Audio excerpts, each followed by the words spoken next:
Okay. So first of all, just we recollect the intensity of gravitational field first. Gravitational field.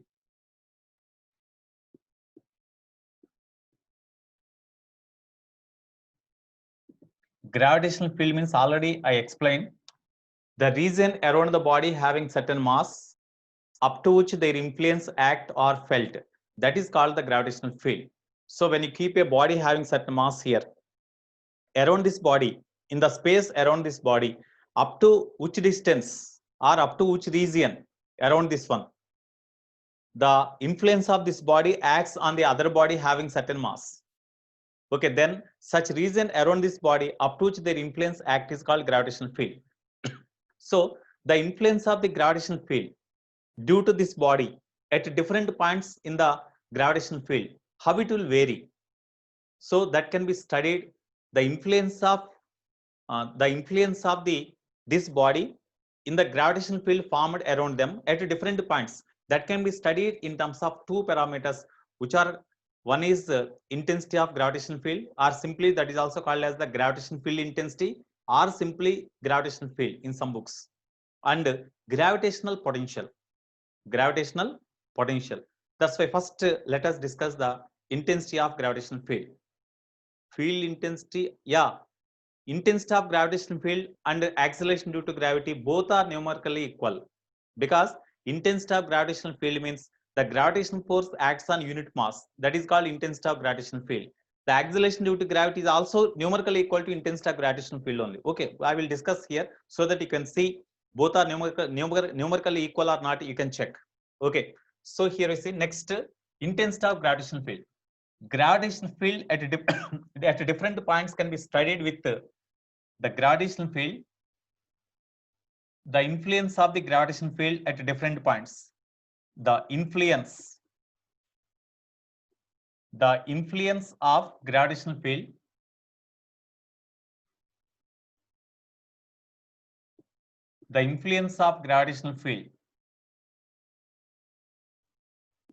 at different points, the influence of body in gravitational field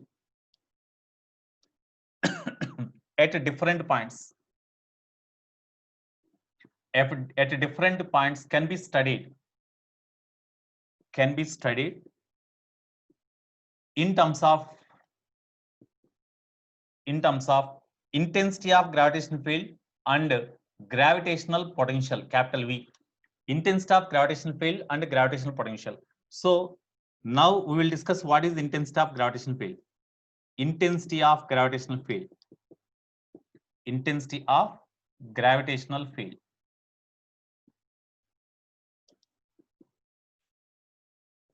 It is in some books it is given as E, because in electrostatics also intensity of electric field is there. That intensity of electric field is also represented with the capital E only. Intensity of gravitational field also represented with the capital E in some books. In some books it is represented with I. In some books it is represented with small g also, because intensity of gravitational field is numerically equal to acceleration due to gravity at that place. Okay, why it is equal to acceleration due to gravity I will discuss, but the symbol we will take this E as the intensity of gravitational field, E bar, because it can be represented in vector form also. That's why you write E bar also. So now what is the intensity of gravitational field? This is also called as the gravitational field intensity. That is also, we can term this as gravitational field intensity. Now, suppose there is a body having certain mass. Here there is a body having certain mass, capital M. The region around this body up to which their influence acts on the other body. In the region around this body, when you keep any other body here, then what is the influence of this body acts on them? Influence means interaction. Interaction means here due to this body on the other body only attraction force is there. That is called gravitational force of attraction. Suppose in the region formed around this body, which is the gravitational field, in that gravitational field at a distance smaller, at certain distance smaller, here suppose you imagine a point mass m0. A point mass m0 means the dimensions of this body is negligible when compared with the distance of the body. Here now due to this body, what is the gravitational force of attraction acts on them? Due to this body, what is the gravitational force of attraction acts on them? Gravitational force between the two bodies is equal to, according to the Newton's law of gravitation, we can write capital G into mass of the body into mass of this body into mass of this particle m naught by distance square. It is the gravitational force acts on this body at this point, which is kept at a distance smaller. Here, this gravitational field acts on this, the gravitational force acts on the body is the central force, conservative force, and the gravitational force acts on this body due to this does not depends on the any third mass present between these two. అంటే ఈ రెండింటికి మధ్య వేరే ఏదైనా ఇంకో body నుంచి అనుకోండి, అప్పుడు దీని వల్ల దీని మీద పనిచేసే ఫోర్స్ ఏం చేంజ్ కాదు, అది కాన్స్టెంట్ గానే ఉంటుంది. దీని వల్ల కూడా ఎడిషనల్ గా యాడ్ అవుతుంది. Here the gravitational force of attraction acts on this body due to this body does not depends on the nature of the medium present between them and any other body, mass of the other body kept between these two. Due to this, the gravitational force of attraction always acts equal, which is equal to gmm naught by r square. So it is the gravitational force of attraction. That's why that attracts this body attracts this body in this direction with a force equal to F. It is the gravitational force of attraction acts on this body of mass m naught kept in the gravitational field formed around this one. Okay. Here, why it is called the interaction force? Because at the same time, whenever the point mass is kept here, around this also gravitational field is there, no? Because it is also having some point mass m naught. The reason around this particle up to their influence called gravitational field. Theoretically, the gravitational field due to this mass also extend up to infinity. So in between these two, the gravitational field formed due to this one, gravitational field formed due to this one, both are interfere each other or overlap each other. Due to that, interaction acts on one body due to other. Due to this body, some attraction force acts. Due to this body, some same attraction force acts. But we want to find the intensity of gravitational field at any point here in the gravitational field formed around this body. అంటే దీని చుట్టూ ఏర్పడిన gravitation field లో ఈ point దగ్గర intensity of gravitation field కనుక్కోవాలి. That is our aim. Okay, because of this, what is the intensity of gravitation field at that point? Where intensity of gravitational field is to be determined. At that point, you imagine a point mass m naught.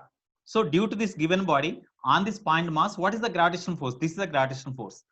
If gravitational force acts on the body, acts on a point mass m naught is capital F, then what is the gravitational force of attraction acts on the point mass of point size body having unit mass, means F by m naught. So the gravitational force of attraction acts on the body per unit mass. That is called the intensity of gravitational field at this point. That's why this is equal to E. That is equal to E. So from this, it is clear that the gravitational force of attraction acts on any body kept at a point in a gravitational field per unit mass is called the intensity of gravitational field. This intensity of gravitational field is the vector quantity, because gravitational force is a vector quantity. That's why intensity of gravitational field is also a vector quantity. Whatever the direction of gravitational force, that is the direction of the intensity of gravitational field on at this point, that is towards the body only. So in vector form, this can be written as E bar is equal to F bar by m naught. This is the intensity of gravitational field. So here from this equation, of course we can write like this. From this equation 1, E is equal to F means F by m naught is equal to gm by r square. No, that's why intensity of gravitational field can be written as gm by small r square. This is the formula for intensity of gravitational field. But at this point, what is the acceleration due to gravity? At this point, what is the acceleration due to gravity? At this point, acceleration due to gravity means at this point, when you keep a mass here, the gravitational force of attraction acts on that mass is F is equal to gm by m naught by r square. That is equal to mass m naught into acceleration a. So m naught cancel. Acceleration a is equal to gm by r square only. No, we got the same. No, that's why it is this intensity of gravitational field at this point is numerically equal to acceleration due to gravity at this point due to this body. That's why here at this point, if the acceleration due to gravity is small g, then it is numerically equal to small g also. Acceleration due to gravity at this point also.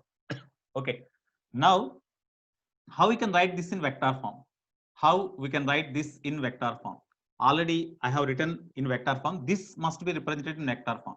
E bar is equal to, here you see intensity of gravitational field is in this direction, whereas the position vector of this point where intensity of gravitational field is determined is in this direction.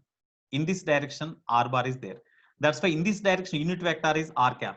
So you write this E in vector form, and unit vector in this direction is r bar, r cap. Opposite to that direction, as intensity of gravitational field is there, so minus gm by r square into r cap we can write. Of course, this is equal to g bar, because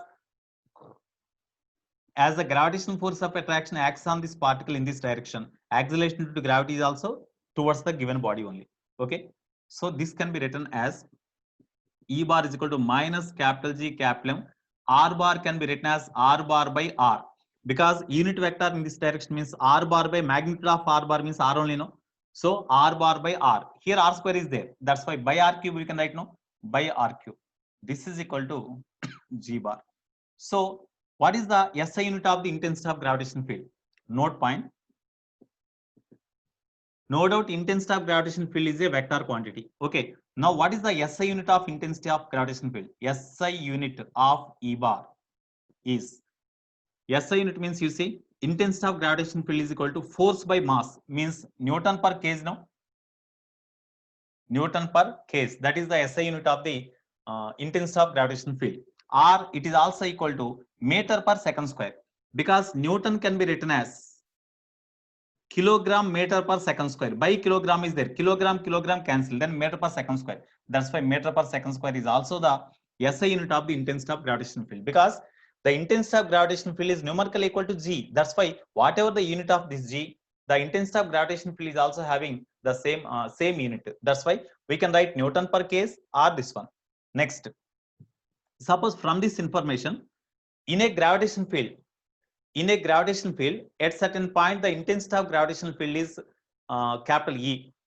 At that point where intensity of gravitational field is capital E, a body of mass small m is kept. What is the gravitational force of attraction acts on that body? Gravitational outside the, okay, Mohit, outside the body, the intensity of the gravitational field or intensity of gravitational field does not depends on the size outside. That depends on the only distance of the body from the geometric center of the given body. Okay.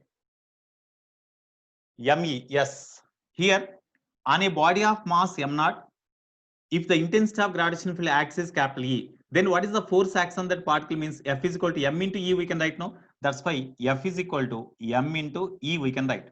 Whatever the direction of intensity of gravitational field, that is the direction of the gravitational force also. That's why in vector form we can write this as F bar is equal to M into E bar. Okay. Now here in case of point masses, whenever the size of the body is negligible when compared with the distance, in such cases simply intensity of gravitational field means magnitude of this intensity of gravitational field is gm by r square. We can write like this. We can write like this. Suppose if there is a body having continuous mass distribution, how we can find the intensity of gravitational field? So we have to discuss that also. So before that, you see, suppose there are two particles having masses m and m. Both are separated by a distance, say r, or you take r naught. Both are separated by distance r naught. Here, the line passing through midpoint of these two particles and passing through the midpoint and perpendicular to the line joining. You imagine a line here. On this line, at certain distance d, from the midpoint, what is the intensity of gravitational field at this point? What is the intensity of gravitational field at this point? You see, due to this point here, at this point we have to find the intensity of gravitational field. Okay, you join this point and this particle. You join this point where intensity to be determined and this particle, like this. Similarly, like this. This point is symmetric about these two particles, no? That's why whatever this distance is also same. This distance is equal to square root of r naught square plus d square, no? Suppose this distance is say b, where b is equal to square root of d square plus this distance is r naught by 2, this distance is r naught by 2. That's why we can write r naught by 2 whole square. It is the distance of this point from the given body, where intensity of gravitational field to be determined. Okay, now due to this mass, At this point, what is the direction of intensity of gravitational field? Due to this body, at this point, what is the direction of intensity of gravitational field? Intensity of gravitational field is towards the body only. That's why at this point, the intensity of gravitational field is say E1. That is in this direction only. Similarly, at this point, what is the intensity of gravitational field means? That is also towards this body only. That is also E1 only, because if it is M, this is at a distance D from this point, is at a distance B from this body. This point, this mass also at the same distance B from this body, because it is R0 by 2, it is also D. That's why this distance both are same. As the masses are same, definitely this point is also have this point also. At this point also, due to this one, the intensity of gravitational field is E2. Of course, both are same. E1 is equal to E2. E1 is equal to E2. Okay, suppose if the angle made at this point is equal to theta, then this angle is theta by 2. This angle is also equal to theta by 2. Okay, now what is the E1 value? E1, E2 both are equal. What is that value? Intensity of gravitational field at this point due to this mass is equal to G into mass of this body by distance square, means B square. It is the intensity of gravitational field at this point due to this body. That is in this direction. E2 is also same, that is in this direction. As this is a vector quantity, these two are vector quantities, you resolve this into two components. One component is horizontal, another component is vertical. As it is theta, this angle is theta by 2. Then this component is equal to E1 cos theta by 2. This is E1 sin theta by 2. Okay, similarly, when you resolve this also into two components, this component becomes E2 cos theta by 2. Here it is E2 sin theta by 2. As E1, E2 both are equal in magnitude, then these two will be cancelled. Only at this point, towards the center of towards the midpoint of these two bodies, the net intensity is equal to E1 cos theta 1 plus E1 cos theta by 2 plus E2 cos theta by 2.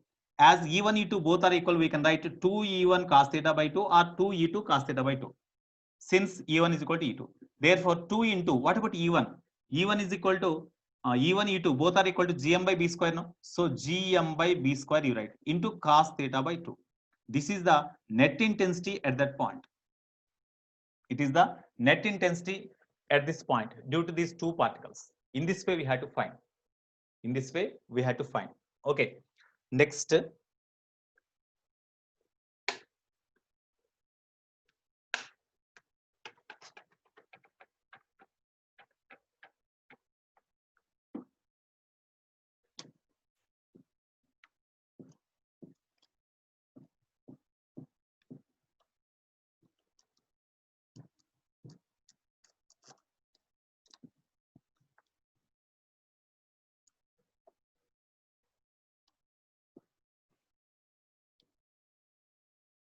Fourth one, neutral point or null point. The point in the gravitational field, where the net intensity of gravitational field is 0. The point in the gravitational field where net intensity of gravitational field becomes 0, that is called neutral point or null point. Okay, so the point in the gravitational field,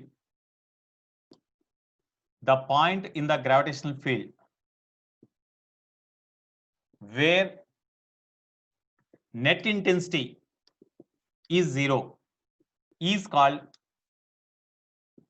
null point or neutral point. Null point. One example I want to discuss here. Here you see, suppose there are two particles having masses m1 and m2. These two are point masses. Both are separated by distances smaller. Okay, then here the gravitational field is formed around this particle. Gravitational field is formed around this particle also. Both fields are interfered, are overlapped, are superposed each other here in this region. In this combined gravitational field, due to the two particles here, where the net intensity of gravitational field is 0, that is called the null point or neutral point. Okay, suppose the null point or neutral point, definitely null point or neutral point always lies on the line joining the two particles. Suppose here null point is formed. where the net intensity of a gravitational field is 0. Is it possible or not? We have to check first. At this point, due to this particle, the intensity of gravitational field is towards this particle only, no? So E1 is in this direction. Due to this particle, at this point, the intensity of gravitational field is in this direction. As both are in opposite direction at this point, there is a possibility for the there is a possibility to have the net intensity 0, no? Because if E1, E2 both are equal in magnitude, as they're in opposite direction, if the magnitudes are equal, then net intensity becomes 0 as they are in opposite direction. That's why here you see, suppose if you take E2 as E2 is the intensity of gravitational field in positive direction, you take plus. E1 as it is in negative x direction, you take minus E1. This is the net intensity. Where the net intensity becomes 0, such point is called the neutral point or null point. That's why at neutral point or null point, net intensity must be 0, or the intensity of gravitational field acts at a point in one direction is equal to intensity of gravitational field acts at the same point in opposite direction. If these two are equal, then net intensity is 0, so that is the null point. So at what distance null point lies from the first particle? Suppose null point is there at a distance r1 from the first particle, at a distance r2 from the second particle. The distance between these two is equal to r. Okay, now what is the intensity of gravitational field at this point due to this particle? Tell me. In magnitude only we have to write g into mass of this particle m1 by distance of this point from this square, that means r1 square, that is equal to intensity of gravitational field at this point due to this particle means g into m2 by r2 square, no? Gg cancel. Therefore m1 by r1 square is equal to m2 by r2 square. M2 by r2 square. It is the condition for net intensity of gravitational field becomes 0.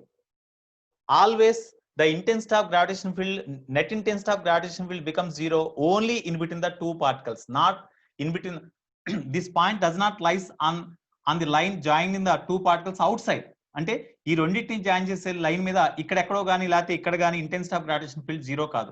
Only in between the two particles on the line joining the two particles, net intensity becomes 0. So this is the condition for net intensity to become 0. Okay, at where the net intensity becomes 0, at that point if you keep any particle here having some mass m3, then as the net intensity becomes 0, then force acts on that particle having mass m3 is equal to net intensity E into m3, no? As E is 0, net force is also 0. Then the particle is said to be under equilibrium. So when you keep any particle at the point where the net intensity becomes 0, at that point if you keep any particle of some certain mass, then the net force also 0. That's why the particle is under equilibrium at the null point or neutral point. So as net intensity is equal to 0 at null point, then the particle kept at null point is under equilibrium.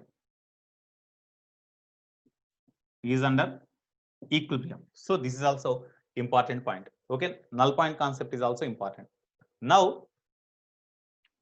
here, so far we have discussed the point masses only. Stop your video sharing, my little friend. Okay, so here, so far we have discussed the intensity of gravitational field due to point mass. Intensity of gravitational field due to point mass. Okay, suppose if there is an extended object, like a rod, the mass of the rod is not lies at a point, it is extended up to certain length. Such bodies are called extended objects. Extended objects means we can say thin uniform rod or cylindrical rod or sphere, disc, everyone. These are the extended objects.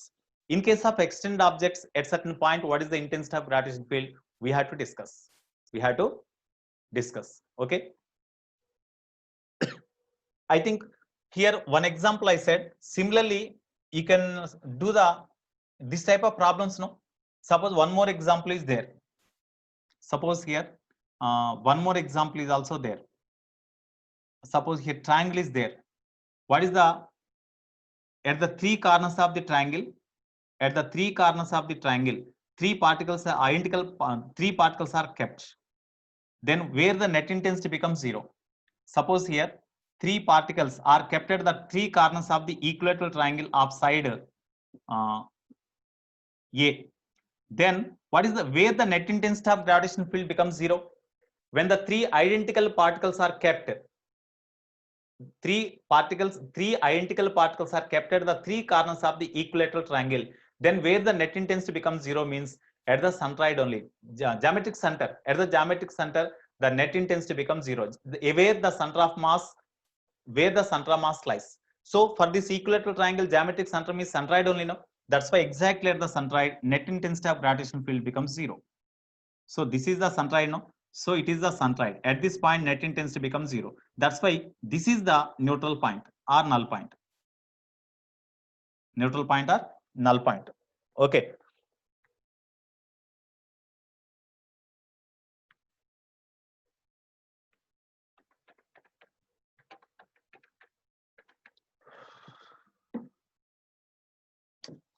Next, due to external objects, we have to discuss the intensity of gravitational field.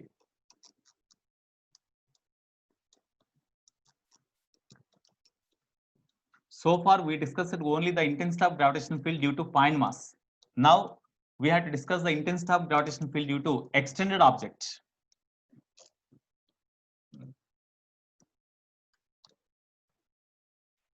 Side heading, intensity of gravitational field due to extended object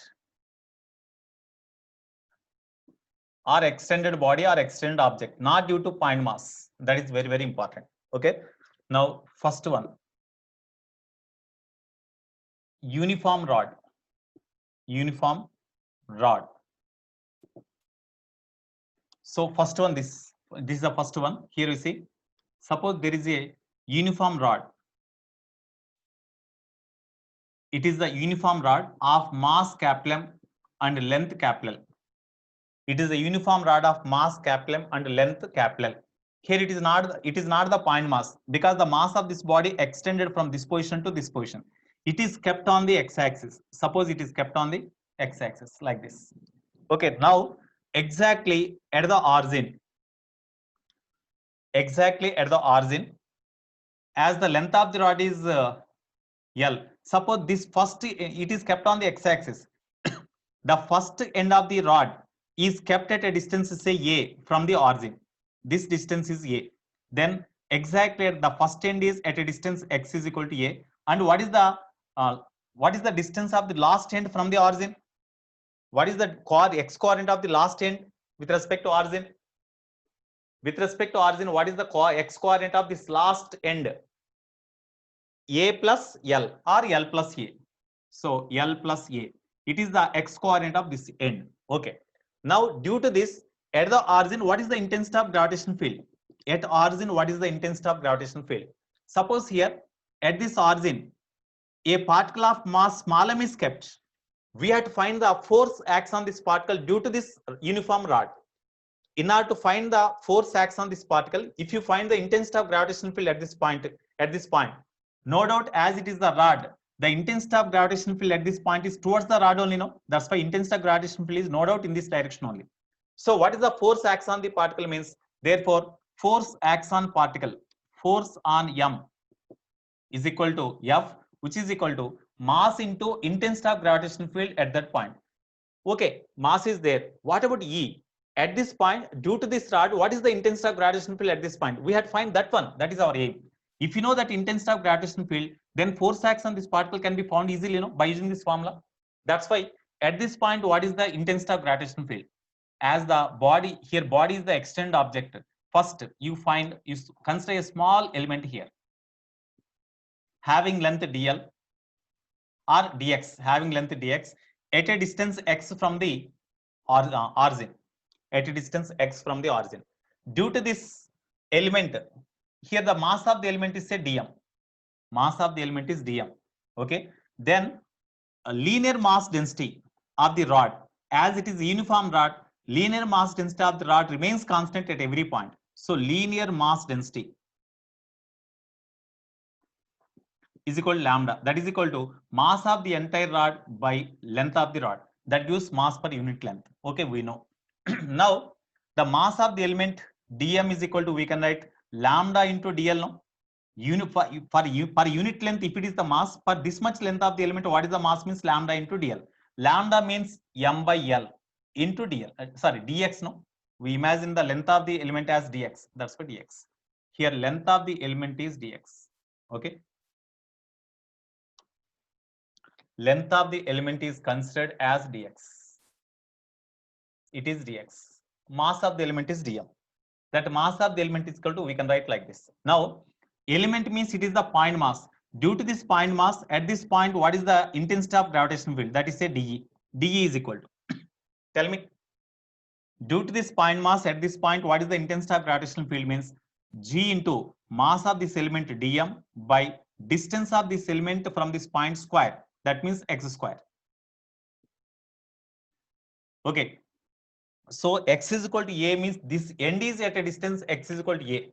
You write here. X is equal to a. Okay. Now, here intensity of gravitational field at this point due to this element is equal to this one. This is equal to G into, what about dm? Dm means we have this one, no? M by L into dx. That is dm. Okay. It is the intensity of gravitational field at this point due to element. Okay. It is equation 2. So in this way, from x is equal to a to x is equal to L, this type of elements we can imagine infinite number of elements. Due to each and every element at this point, the intensity of gravitational field is along the same direction, no? Towards the rod only, no? That's why due to infinite number of elements, you find the intensity of gravitational field at this point, and you take the sum of all the terms, infinite terms, then gives the net intensity of gravitational field at this point due to rod. But instead of doing so, we have to do integration because theoretically it is not possible for infinite terms. That's why by integration, we can find the net intensity of gravitational field. So intensity of gravitational field at this point due to element is this one. So net intensity at this point due to entire rod means integral dE, which is equal to integral dE means G into m by L into dx. M by L into dx. Okay. No. Here x square is there, no. G into mass of the element is this one. By x square is there, no. By x square. You write. Gm by L into dx by x square. Okay. This is the intensity of gravitational field due to all the elements. This type of these elements are lies from x is equal to a to x is equal to L plus a. That's why you do the integration between x is equal to a to x is equal to L plus a. Therefore, intensity of gravitational field is equal to, you see, Gm by capital L is constant, you write outside. So G capital M by L, you write outside. Integral 1 by x square dx means x to the power of minus 2 dx, limits x is equal to a to x is equal to L plus a. So E is equal to Gm by L into x to the power of minus 2 integration means x to the power of minus 2 plus 1 by whatever the power we got here, we have to write in the numerator, limits a to L plus a. Therefore, G capital M by L into 1 by, of course, minus 1 by, we can write x, no? Minus 1 by x. Okay. Because it is power minus 1 means by x, here minus 1 is there. So a to L plus a. Therefore, Gm by L into, substitute the upper limit first, minus 1 by x means L plus a. Before substituting lower limit, you put minus n, minus or minus plus 1 by a. So therefore, E is equal to Gm by L into, when you take LCM, a into L plus a. As L plus a is there, a we have to write minus 1 into a means minus a plus 1 into L plus a. So L plus a only. So here a cancel. Okay, therefore, intensity of gravitational field at that point is equal to Gm by L into L by a into L plus a. L cancel. So Gm by a into L plus a we can write now.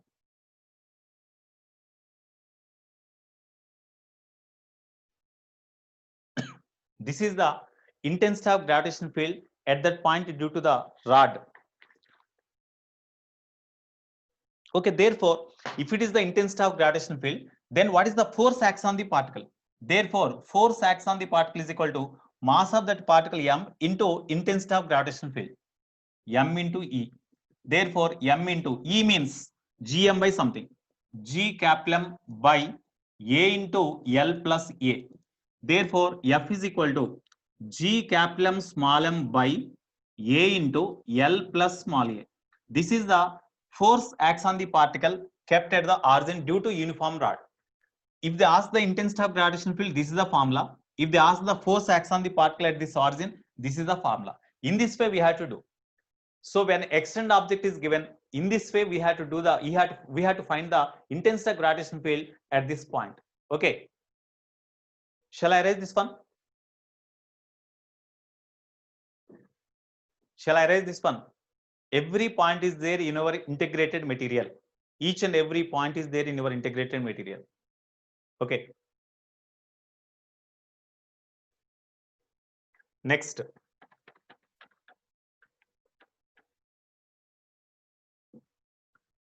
In this uniform rod, it is the first case. In uniform rod, in the case of uniform rod,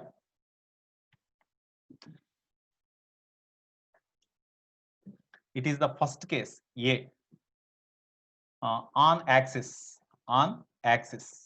Axis of the rod means it is the axis of the rod, because the line passing through the length of the rod is the axis of the rod only. When the rod lies on x-axis, at any point on the line joining the rod, what is the intensity of gravitational field due to rod means this one is the intensity of gravitational field. Next, in the same, in case of rod only,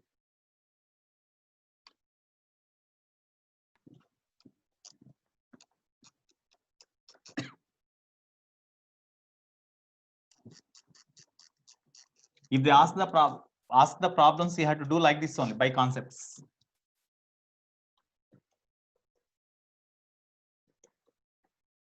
So in uniform rod, one case is over. Okay.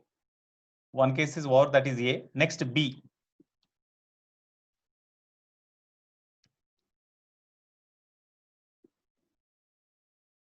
Long or infinite uniform rod. In case of long or infinite uniform rod, suppose here there is a infinite rod.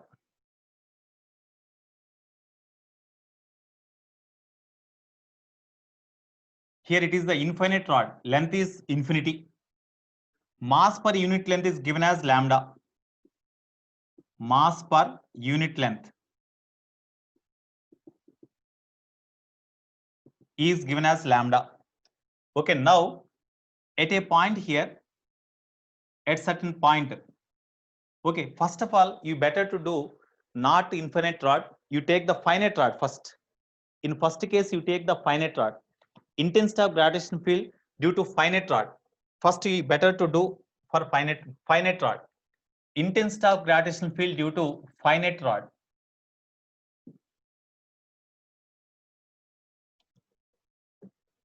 So intensity of gravitational field due to finite uniform rod. Okay, due to finite uniform rod. Of course, mass per unit length is lambda. It is a finite rod means length is say L. The length is say L, but uniform rod.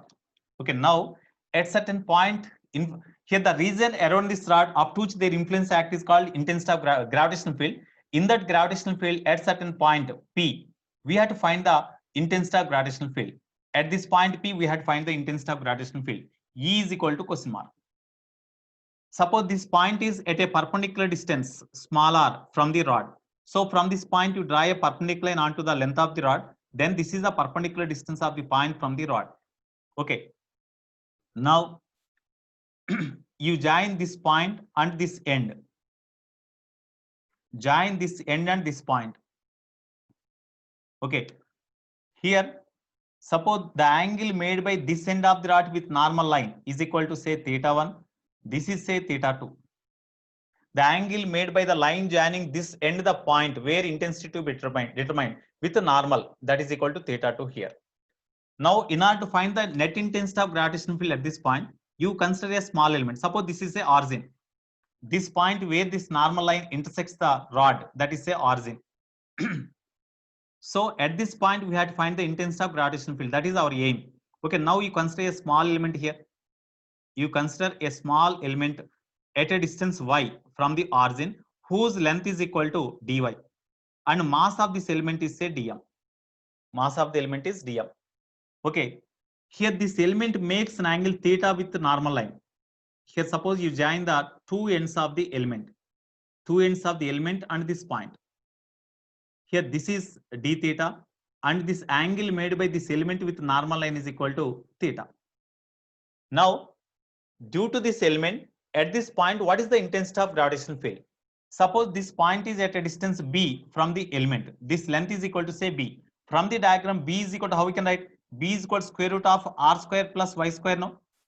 Because this is r, this is y. That's why this length is equal, this distance is equal to b is equal to square root of this square plus this square, no? So this is equation 1. Now, what is the intensity of gravitational field at this point due to this element?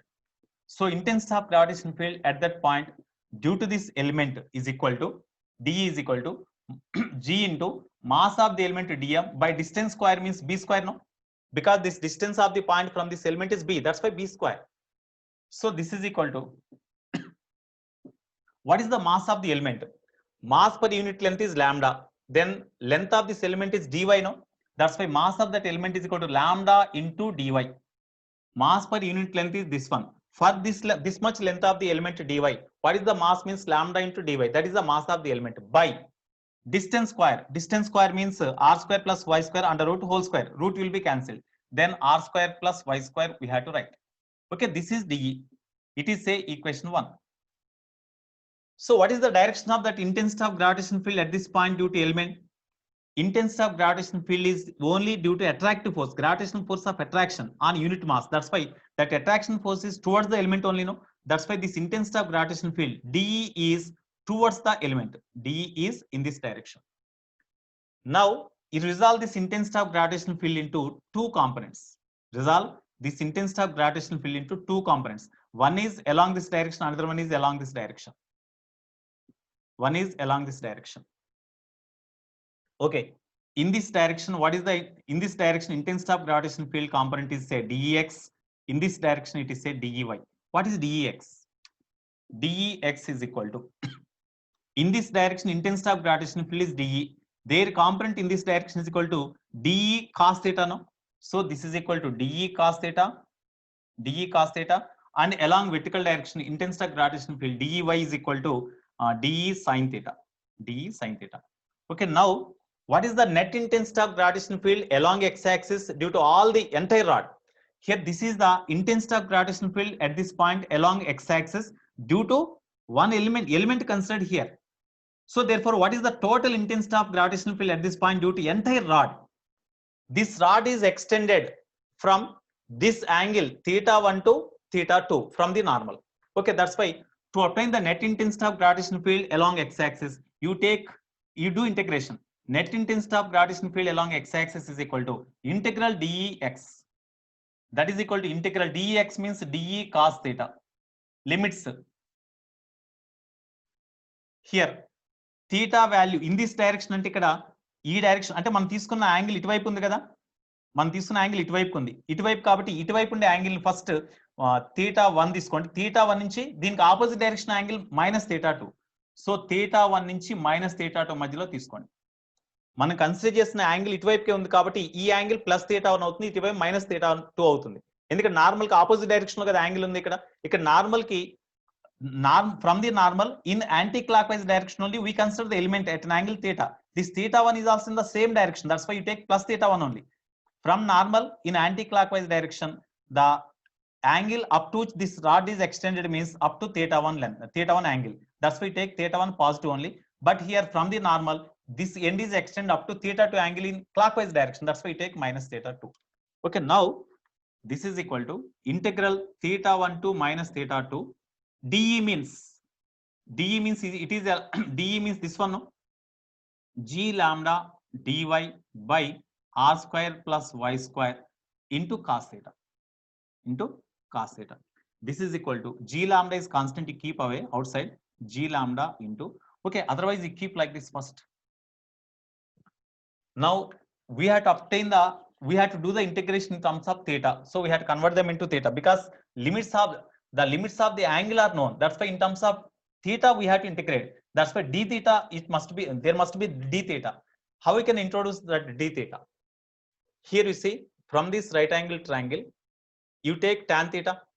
Tan theta is equal to opposite by adjacent, no? So from the triangle, tan theta is equal to, in this right angle triangle, tan theta is equal to y by r, no? So y by r. Whenever you consider the different elements, the y value changes. That's why y value is variable. Is there any change in the r value? Even you consider the number of elements here, this perpendicular distance of the point from the rod does not change. R is constant. But when you consider the different elements, theta value changes. That's why theta and y, these two only variables. So from this, y is equal to r tan theta. Y is equal to r tan theta. Now we differentiate this one.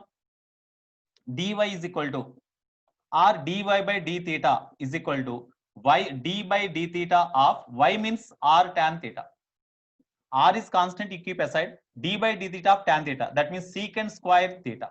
So dy by d theta is equal to this one. R simply dy is equal to r secant square theta into d theta we can write now. Now you substitute this value. Instead of dy, you substitute this value. Therefore, from 2, Ex is equal to,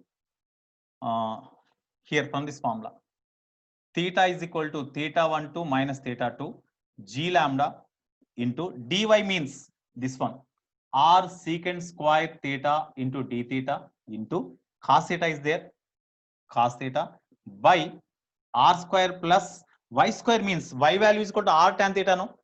Y is equal to r tan theta. Square is there, r square tan square theta. Okay, therefore Ex is equal to g lambda is constant, r is constant, you keep outside.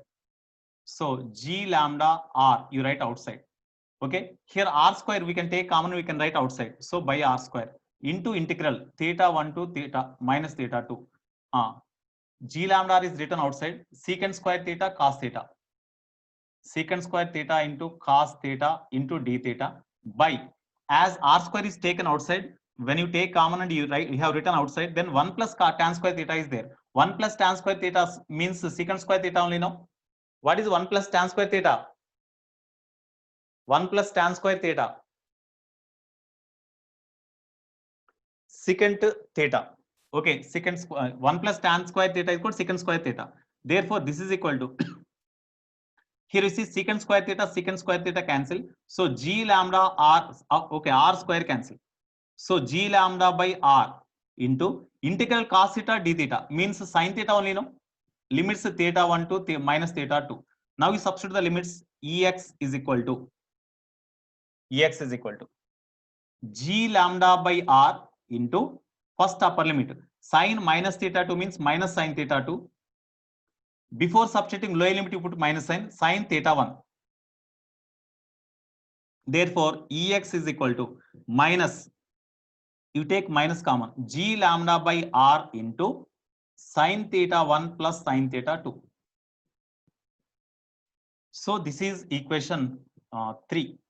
This is the net intensity of gravitational field at this point due to entire rod having length capital. Here lambda means mass per unit length, no? Lambda means mass per unit length. This is the intensity of gravitational field along x-axis. Okay, similarly along y-axis.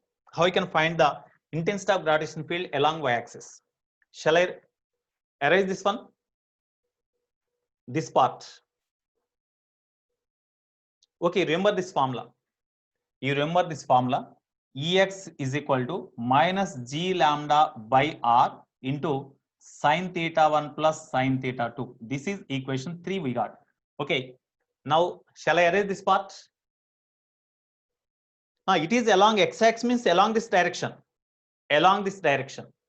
Towards negative x-axis. That's why we got minus sign, of course. Okay.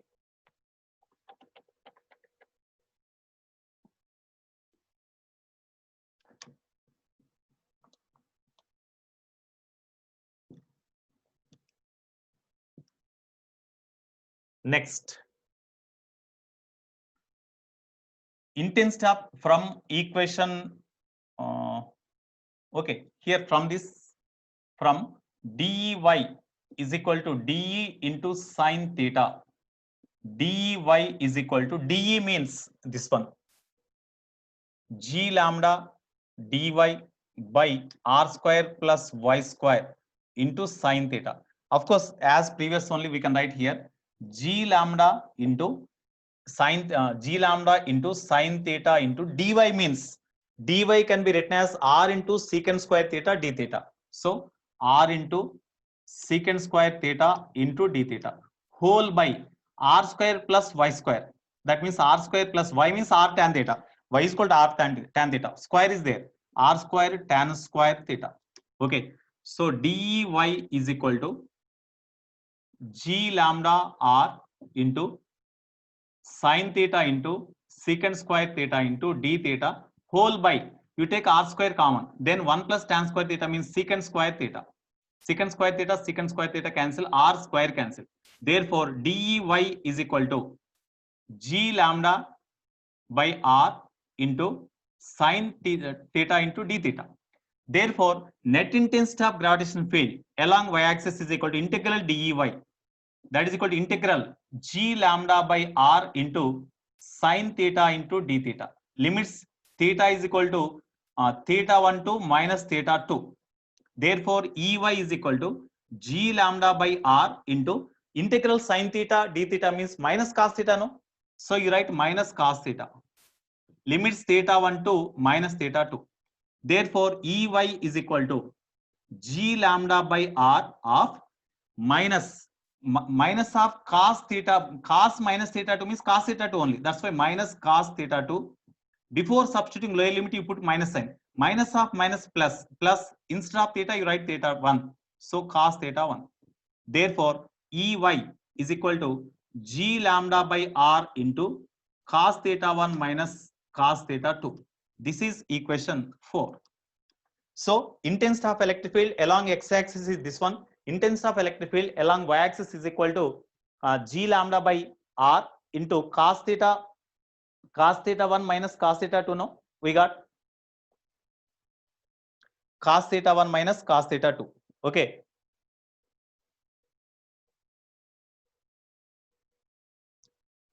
Is it correct? Okay. Minus cos theta 1 minus cos theta 2 we got. Okay.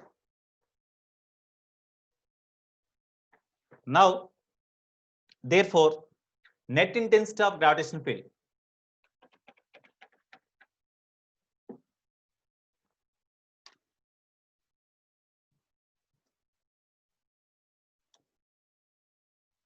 we got Ex is equal to minus g lambda by r into sin theta 1 plus sin theta 2. Okay, this is third equation we got. Similarly, Ey is equal to g lambda by r into cos theta 1 minus cos theta 2.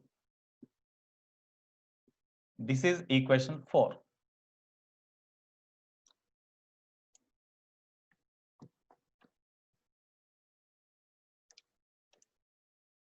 So this description is very, very important. What is theta 1? What is theta 2? That is very, very important. Therefore, net intensity of gravitational field at this point due to finite rod, when the normal line from this point drawn onto the rod makes an angle theta 1 lower, makes angles theta 1, theta 2 with the line joining the end and this point. Okay, in such case, the net intensity of gravitational field is equal to x component into I cap plus y component into j cap. That's all. Or magnitude of intensity is equal to square root of x component square plus y component square. We can write like this. Okay, this is fifth equation. In this way, we can find the net intensity of gravitational field at this point. Okay, now it is 1. Next, due to the finite rod, due to infinite rod, we have to take intensity of gravitational field due to infinite or long uniform rod. Infinite or long uniform rod.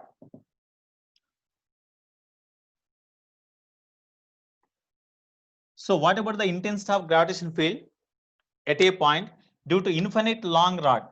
Infinite long rod means long rod. Long itself represents infinite rod. When compared with this distance, if the length of the rod is very large, then this can be treated as the infinite rod. It need not be infinite length.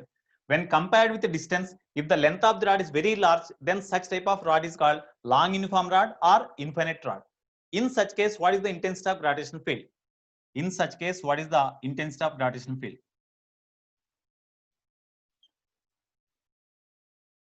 Suppose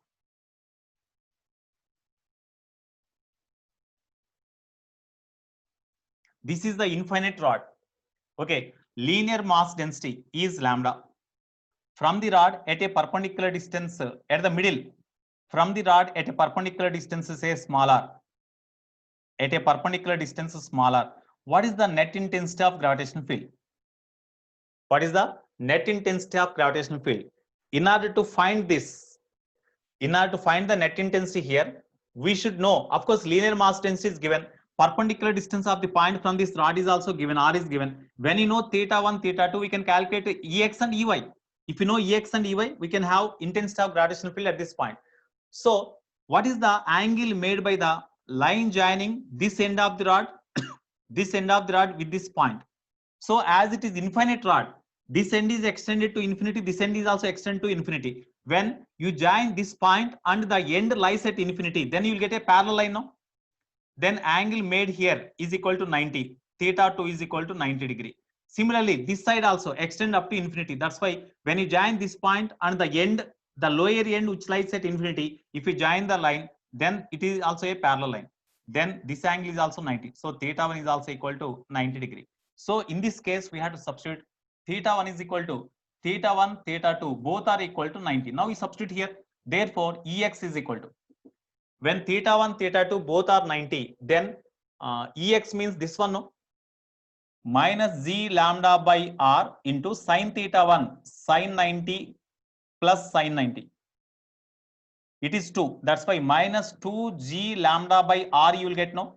This is the intensity of gravitational field along x-axis. That is equation, say, 6. Ey is equal to cos 90 is 0, cos 90 is 0. That's why 0. Therefore, net intensity of gravitational field along y-axis is 0, but along x-axis, net intensity of gravitational field is in this direction. There it is Ex. Therefore, net intensity of gravitational field at this point due to infinite long rod is equal to Ex itself, which is equal to minus 2z lambda by r. When you consider the magnitude 2z lambda by r, but minus sign represents the intensity of gravitational field at this point is towards the negative x-axis or towards the rod. Therefore, intensity of gravitational field due to this infinite rod is equal to Ex magnitude of this, that is equal to 2z lambda by r in magnitude. It is the net intensity of gravitational field. Okay, these formulas are very, very important because based on this, even in advance also, they used to ask the problems. Yeah, advanced level. It is advanced level only because we have to do a number of different concepts we have to apply to obtain the result here. Okay, by integration method, by parallelogram law, etc. Okay. No, even it is horizontal also. Even it horizontal also, at this point, what is the intensity of gravitational field means this only. Even the rod is horizontal, the intensity of gravitational field formula is this only. Direction may be changed. That depends on the position of the rod. Okay. But always the intensity of gravitational field is along the normal drawn onto the rod, but towards the rod, this intensity lies. Whenever this point is symmetric about the two ends, that is important. Okay, now near one end of the rod, what is the intensity of gravitational field? The same case. C.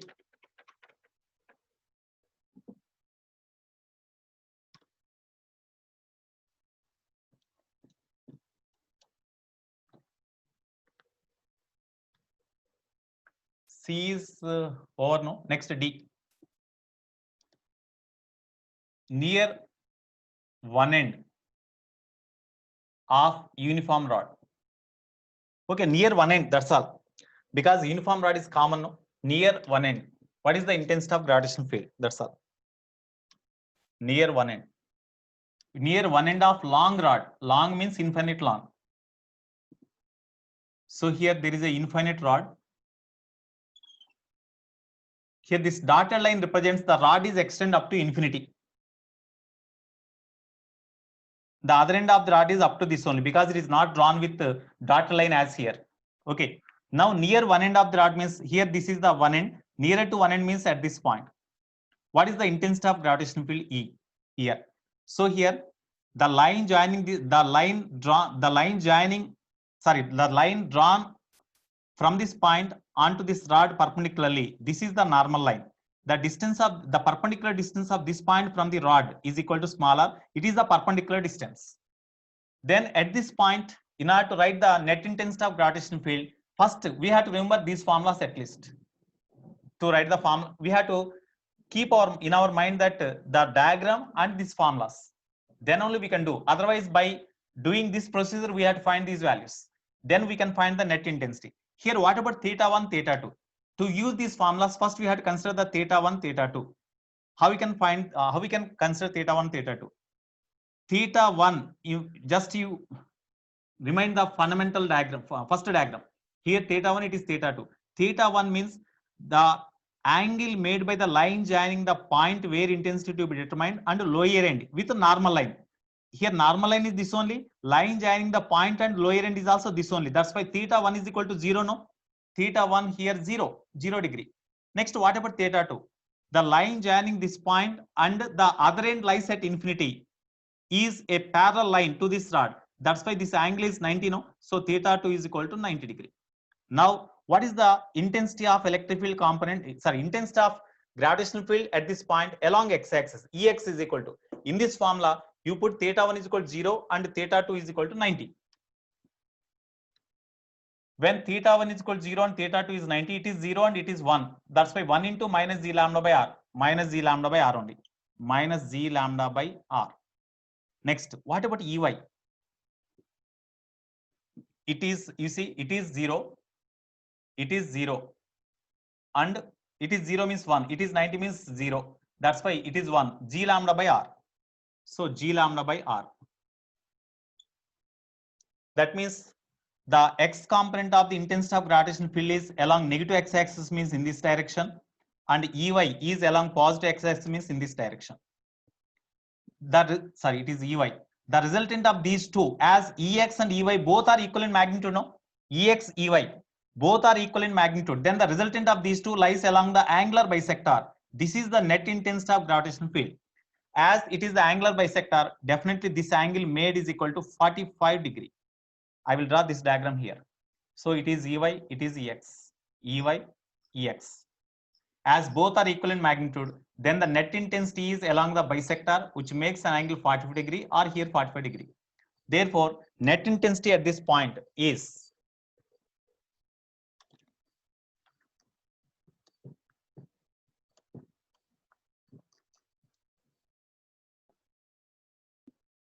net intensity E is equal to, we can write square root of Ex square plus Ey square, no? As magnitudes are equal for Ex and Ey, as both are having same magnitude, instead of Ex and Ey, you can write Ex only, because square is there. Even minus is there. As square is there, it becomes positive only. That's why Ex, Ey both are in equal magnitude. That's why this can be written as root 2 Ex or root 2 Ey in magnitude. So E is equal to root 2 into, what about Ex? Ex is equal to, you write just magnitude, G lambda by r, no? G lambda by r. This is the net intensity of gravitational field at this point, but it is along the angular bisector. In this direction it lies. In this way we have to do. Once it was asked, this point was asked. Ey is equal to 0.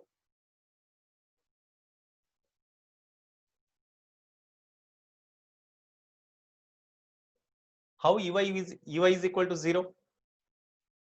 Already we substituted, no. Ey is not equal to 0.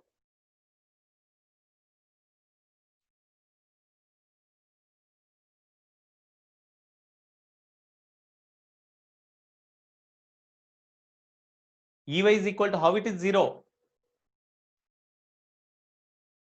Already we substituted, no.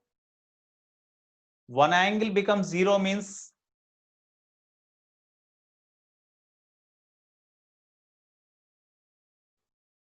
one angle is 0, but other angle is not 0, no. One angle is 0, another angle is 90. That's why one term sin theta 1 0, sin theta 1. Here you see sin theta 1 may be 0, but sin theta 2 is 90, means sin 91. 1 is there, not 0. Not 0. Okay. So this is the, so in this way, in case of uniform rod having finite length and infinite length, the intensity of gravitational fields, we have to derive the formulas like this. If you are having good memory, then better to remember the formulas. Okay. Otherwise, by doing Integration method we can do. Just in order to do this problem, you better to remember Ex and Ey formulas. That's all. It is, at least that is enough. Okay. Next.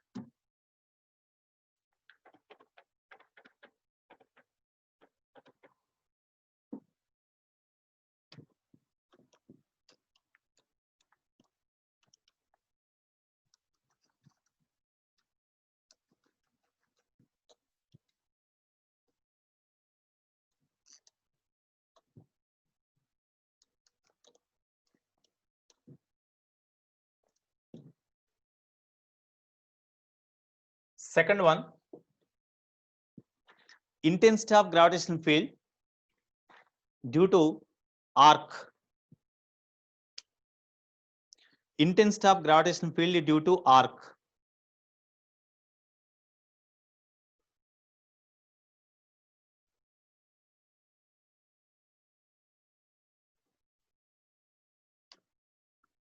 Due to intensity of gravitational field due to uniform arc. Uniform rod in the form of an arc. In the form of an arc. Suppose here there is a uniform arc, uniform rod in the form of an arc, like this. Okay, it is symmetric about y-axis. This rod is kept symmetrically about y-axis, just to imagine. Okay.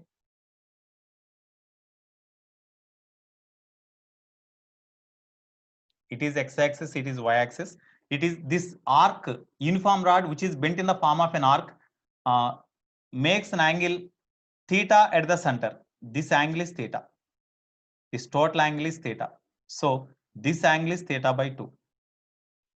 Okay, this angle is theta, this angle is theta by 2. This angle is theta, this angle is theta by 2. Of course, it is semi half of the angle. Okay, the radius of the arc is r, mass density is lambda. Mass density is lambda. Now at this origin or at this point, what is the intensity of gravitational field due to this arc?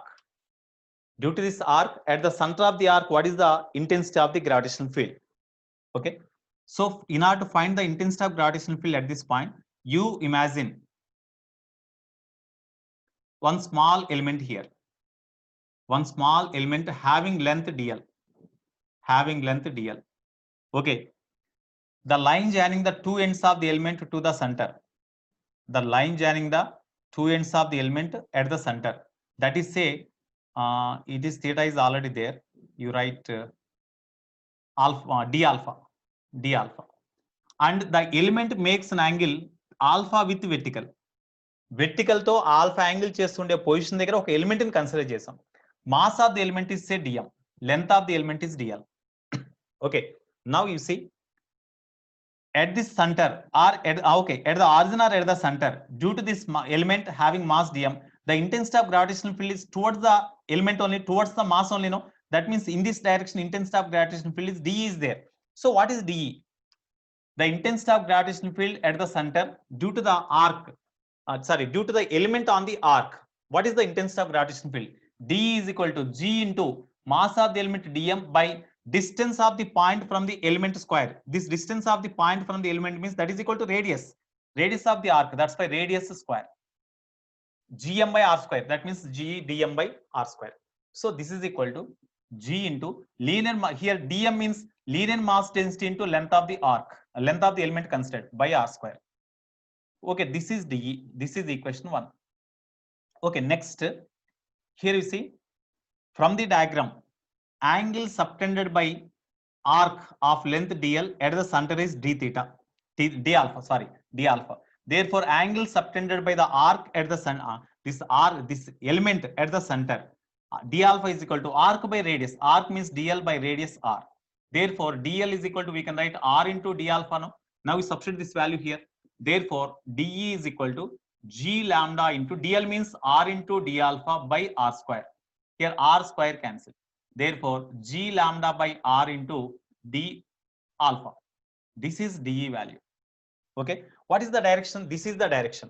Now we resolve this dE into components. One component is along x-axis, another component is along y-axis.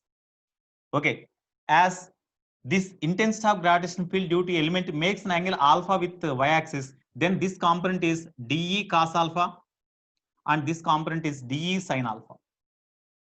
dE sin alpha. Therefore, x component of the intensity of gravitational field at this point is equal to dE sin alpha and Ey is equal to dE cos alpha. dE cos alpha. Okay. Therefore, net intensity of gravitational field at this point along x-axis, Ex is equal to net intensity of, it is a dEx because it is due to one element only, no? You take dEx. Therefore, net intensity of electric field along x-axis is equal to integral dx. Limits. This type of elements can be imagined from this angle to this angle. We consider the angle in this direction. We consider the angle made by the element with the vertical in this direction. So you take this angle as positive, this angle as negative. So minus theta by 2 to plus theta by 2, because from this y-axis, the rod is extended up to theta by 2, here theta by 2. So from minus theta by 2 to plus theta by 2, you integrate. So alpha is equal to minus theta by 2 to plus theta by 2, you integrate 2. Therefore, integral dEx means dE cos alpha.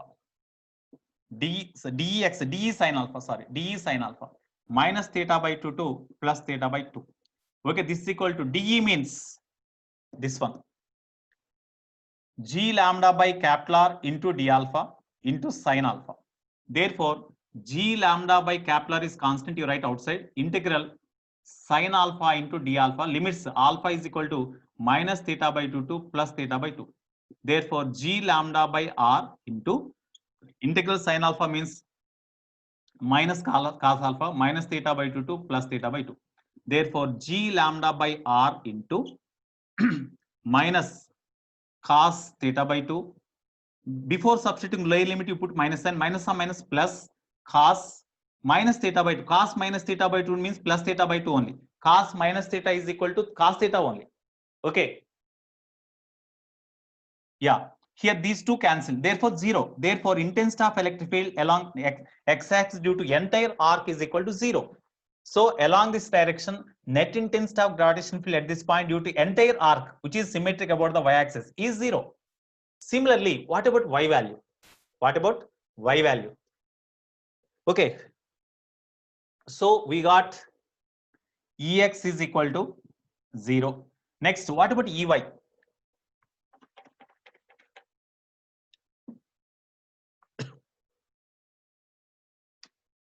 Shall I erase this one? Shall I erase this one? Okay.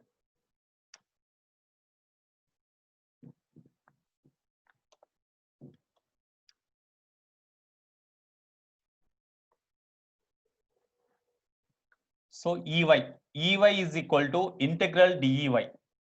That is equal to integral dEy means dE cos alpha.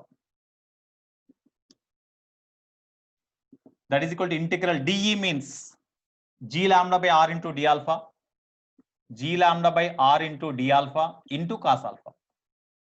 Limits alpha is equal to here minus theta by 2 to plus theta by 2. So Ey is equal to g lambda by capital R is constant, you write outside, into cos alpha into d alpha. Limits minus theta by 2 to plus theta by 2. Therefore, Ey is equal to g lambda by capital R into cos alpha means sin alpha. Limits minus theta by 2 to plus theta by 2. Therefore, g lambda by R into sin alpha, theta by 2 means sin theta by 2. Before substituting below, you need to put minus sign. Minus of sin minus theta by 2. Sin minus theta by 2 means plus theta by 2 only. Sorry, sin minus theta by 2 means minus sin theta by 2. Minus sin of minus theta by 2 means plus sin theta by 2. Therefore, Ey is equal to 2z, because 2 sin theta by 2, no? 2 sin theta by 2 into g lambda by R. That's why 2z lambda sin theta by 2 by R. This is the net intensity. Here it is the net intensity of gravitational field at the point along y-axis. It is the net intensity of gravitational field along y-axis. Therefore, net intensity E is equal to E bar is equal to, of course, Ex is 0. That's why net intensity is equal to Ey only. Since Ex is equal to 0, therefore E is equal to Ey, that is equal to 2z lambda by r into sine theta by 2.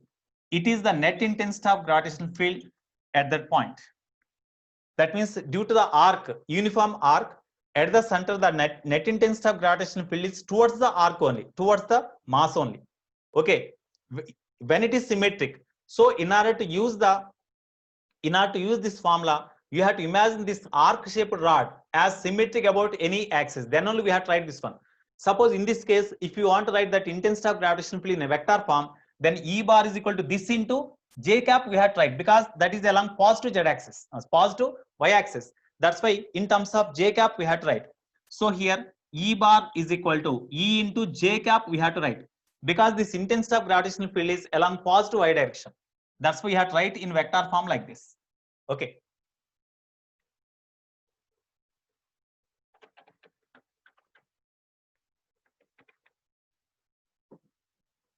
Shall I raise this one?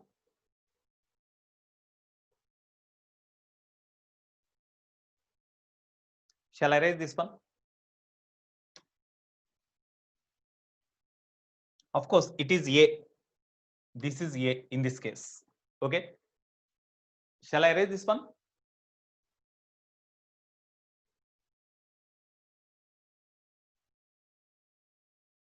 Okay.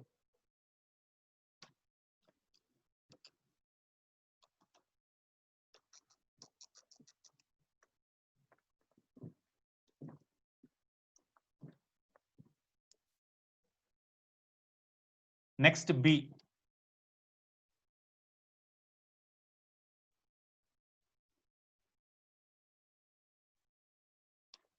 Semicircular arc. There is a semicircular arc, uniform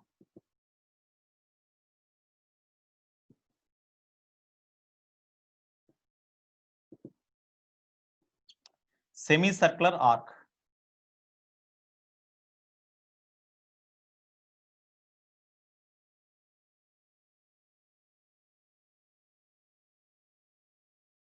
There is a uniform arc in the form of a semicircle.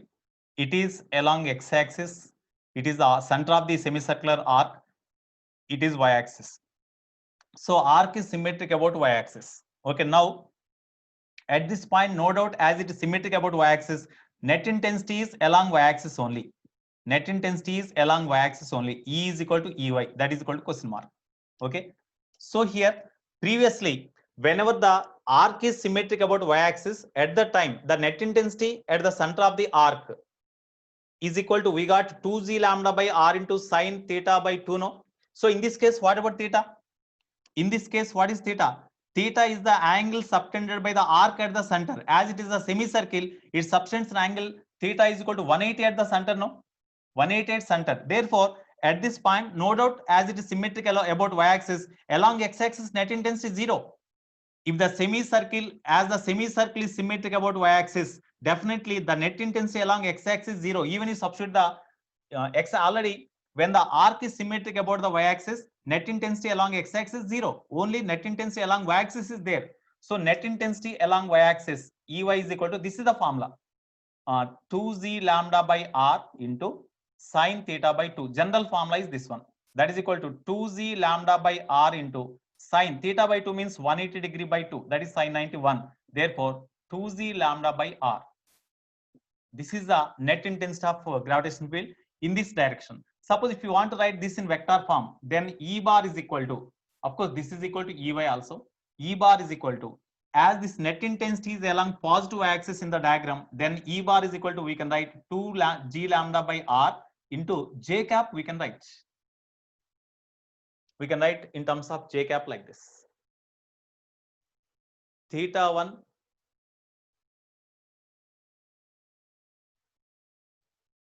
okay. Next, suppose if you are given the arc quadrant of the circle, the given rod is in the form of a quadrant of the circle. that lies in first quadrant. That lies in first quadrant. First quadrant of the coordinate system.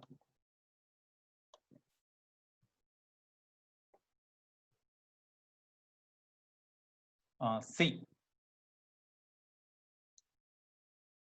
It is the coordinate axis.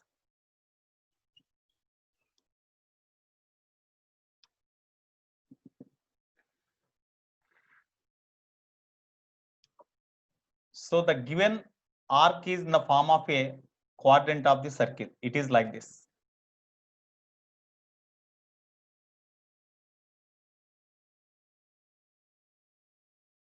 Here it is the origin.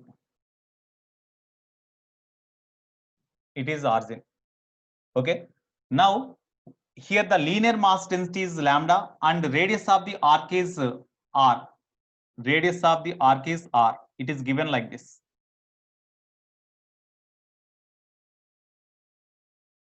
It is the rod. So here the rod is in the form of a quadrant of the circle. Quadrant of circle. So due to that, what is the net intensity of gravitational field at origin? E naught is equal to question mark. E naught is equal to question mark. Here we see, here for this arc, you imagine a symmetric line. For this arc, because about the symmetric line, about the axis of symmetry, we know the intensity of gravitational field directly. That's why you imagine a symmetric line for this quadrant of the circle. It is a symmetric line, no? The symmetric line makes an angle. The symmetric line makes an angle 45 degree at the, here this is equal to 45 degree, and this angle subtended by arc at the center is equal to alpha is equal to 90. Here this is a theta. Okay. Now whenever the arc subtends an angle 90 degree at the alpha at center, and if it is the axis of symmetry, then the intensity of gravitational field at the origin due to this quadrant of the circle is along the axis of symmetry, but towards the rod, towards the arc, that means in this direction. This is the net intensity of gravitational field. Okay, what is that value? Of course, E naught or E. That E naught is equal to, what is the formula? As this arc is symmetric about this axis, along this direction, the intensity of gravitational field due to arc is equal to, this is the general formula. So 2z lambda by r into sine theta by 2.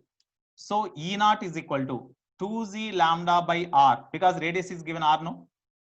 Okay, 2g lambda by r into sine. What about theta? Sine theta by 2 means theta, of course, alpha here. Total angle is alpha, no? Alpha you write. Alpha or theta, whatever it means. You take this as alpha, this is theta. Theta is 90. That's why sine 90 by 2. Sine 45, 1 by root 2. 2 by root 2, that means root 2, that is equal to root 2 g lambda by r. Root 2 g lambda by r. It is the net intensity, but answer is given in vector form because it is taken along via x-axis and it is y-axis. It is taken like that, and answer is given in vector form. In vector form, E naught bar is equal to, in this direction, if it is the intensity of gravitational field is E naught, then their component along x-axis is equal to E naught cos 45 into y cap. X component is E naught cos 45. So E naught cos 45 into I cap. Along y-axis means positive axis, their component is in this direction E naught cos 45. In this direction E naught sin 45. Therefore, in this direction y component is E naught sin 45 into j cap. Now you substitute the data. Root 2, you see, root 2 z lambda by r into cos 45 means 1 by root 2 into I cap, plus E naught means root 2 g lambda by r into sin 45 1 by root 2 into j cap. Therefore, net intensity E naught bar is equal to root to cancel. G lambda by r can be taken common. So g lambda by r in both terms you take common. Then remaining is I cap plus j cap. This is the net intensity of gravitational field at this point due to this arc. If they are given in vector form, we have to imagine the symmetric line here. About the symmetric line, you find directly by using this formula, you find the intensity of gravitational field, and then you resolve them into components along x-axis and y-axis. Then you write in vector form like this. This is the intensity of, no, intensity of electric field need not be positive. Intensity of electric field is need not be positive. Suppose the same arc lies here. Same arc lies in third quadrant. Then net intensity in this direction, no? X component negative, Y component positive. Suppose if the arc is like this, then net intensity is in this direction. X component is negative, Y component positive. Suppose if the net given quadrant of the circle lies in fourth quadrant, then net intensity in this direction. There X component positive, Y component negative, we have to take. Like that we have to take. Okay, Revan.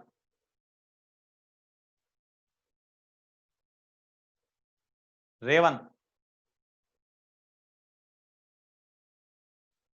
Okay, right.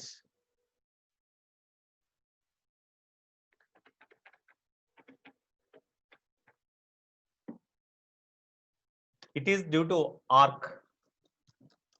This is one more extended object. Similarly, solid sphere.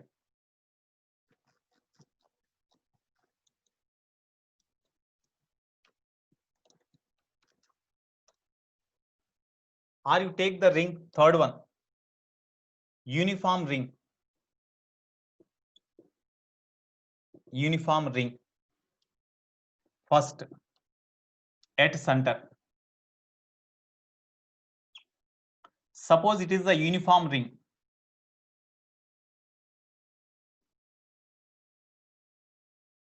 At the center, what is the net intensity of gravitational field? Here linear mass density is lambda. At the center, here radius of the ring is r. At the center, what is the net intensity of gravitational field? Tell me. Suppose if you consider one element here diametric line, you consider one element here. Due to this element, intensity of gravitational field is in this direction. Symmetrically, you consider the opposite element. Due to this element, the net intensity is in this direction.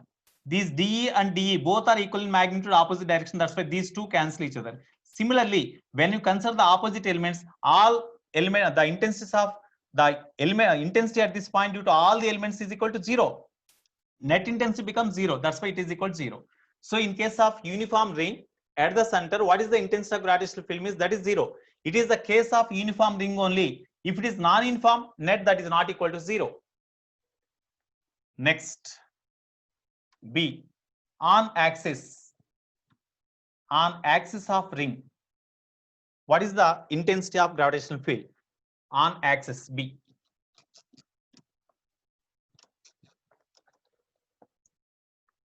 B, on axis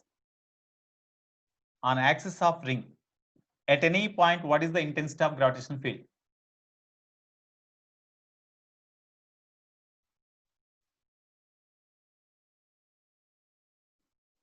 This is the uniform ring whose center is this one.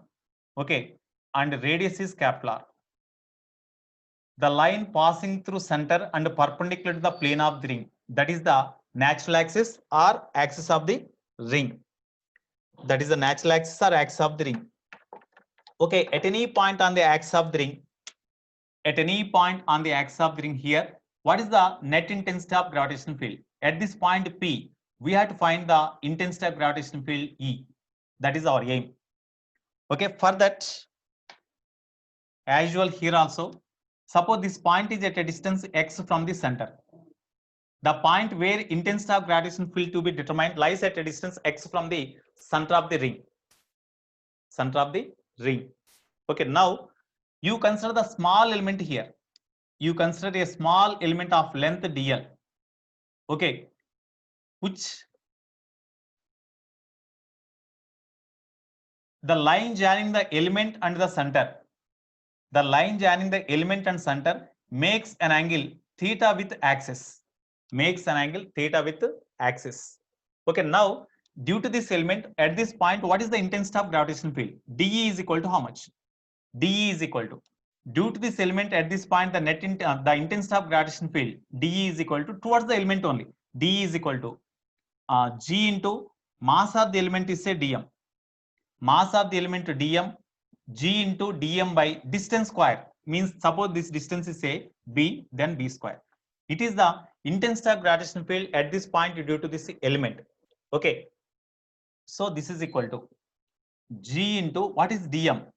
Dm means mass per unit length is say lambda into length of the element dl, that is the mass of the element, no, length of the element is dl by b square. B square means square root of r square plus, of course b means square root of r square plus x square. As b square is there, simply r square plus x square we have to write. B is equal to square root of r square plus x square. So here as square is there, simply r square plus x square we have to write. Of course, here x is fixed, r is also fixed, because at this point we had to find the intensity of gravitational field. The distance is fixed, r is already fixed. That's why these two are constant. This is also constant. Therefore, resolve this into components. Because when you consider the different elements here, suppose if you consider the element here, due to this element at this point, intensity of gravitational field is in this direction. Resolve them into components. Here, this is also equal to dE. Resolve this intensity of gravitational field at this point into components. One is along axis, another one is perpendicular to axis. This is equal to dE cos theta. This is equal to dE sin theta. Similarly, when you resolve this also into components, this is equal to dE cos theta, dE sin theta. This is equal to dE cos theta. That means only the component of the intensity of gravitational field along the axis of the cylinder only exists when you consider the two elements exactly at the diametric ends. Due to these two elements at this point P on the axis, these vertical components are cancelled. This and this cancel. Only the intensity of gravitational field at this point along the axis due to each and every element will be along the same direction. That's why due to the element given, you find the intensity of gravitational field component along the axis of the cylinder, axis of this ring, and you integrate them. That gives the net intensity of gravitational field at this point. Therefore, net intensity of gravitational field at that point is equal to integral dE cos theta. Okay, so which limits we will check? This is equal to dE means g lambda dl by something, g lambda dl by r square plus x square, okay, into cos theta. So this is equal, of course, this is equal to integral g lambda dl by r square plus x square into, what about cos theta from the diagram? Cos theta is equal to adjacent by hypotenuse. Adjacent means this is equal to x. Hypotenuse means b, x by b. Okay, therefore integral g lambda dl by r square plus x square into x by b means square root of r square plus x square. Already we have. Okay, you simplify them. Then integral g lambda dl into x by, here this becomes r square plus x square whole to power of 3 by 2, no? In order to find the intensity of gravitational field at this point, r is constant. At this point means distance is constant. So r, x are constant. G lambda already constant. You write all these terms outside. So therefore net intensity is equal to g lambda x by r square plus x square whole to power of 3 by 2 into integral dl. dl means length of the element. Integral dl means whenever this ring is imagined to have the number of infinite number of such elements, the total length of all the elements means from L is equal to 0 to L is equal to 2 pi r. Along the circumference we have to integrate. That's why L is equal to 0 to L is equal to 2 pi r we have to integrate. That is equal to g lambda x by r square plus x square whole to power of 3 by 2 into integral dl means L, limits 0 to 2 pi r. Therefore, E is equal to g lambda x by r square plus x square whole to power of 3 by 2 into 2 pi r. That's all. When you substitute the limits, you will get 2 pi r only. Okay, therefore, E is equal to, so this is the net intensity of gravitational field. That net intensity of gravitational field at that point is equal to 2 pi g lambda, you see, 2 pi g lambda into r x by r square plus x square whole to power of 3 by 2. This is the net intensity of gravitational field. Suppose if the mass of the ring is given as capital M, then linear mass density means, you see, lambda is equal to mass of the ring by total length of the ring is equal to 2 pi r. From this, m is equal to lambda into 2 pi r we can write, no? So instead of lambda into 2 pi r, we can write m. That's why this intensity of gravitational field is equal to g, you keep aside, lambda into 2 pi r can be written as m. into x by r square plus x square whole to power of 3 by 2. We can write like this or like this based on the given data. This is the intensity of gravitational field at this point. What is the direction? The direction of intensity of gravitational field is towards center. The direction is towards center. Towards center means suppose it is say origin, it is x-axis, it is y-axis. Then this intensity of gravitational field is towards x-axis means along negative direction. No? That's why E into I cap we can write. E bar is equal to this into I cap minus I cap we have to write. That is the intensity of the gravitational field. Okay, now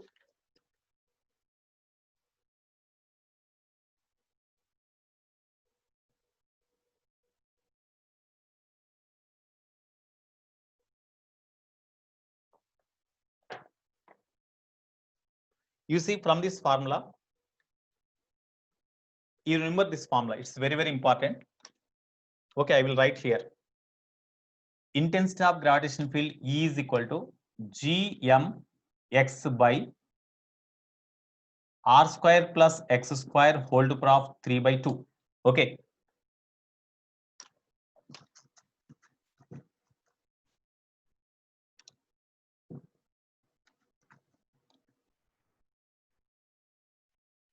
Okay, just 9 minutes. Okay, this is enough to complete this one. Okay, therefore, you see at the center of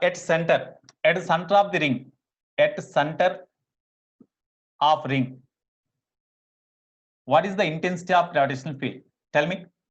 At the center of the ring, what is the intensity of gravitational field?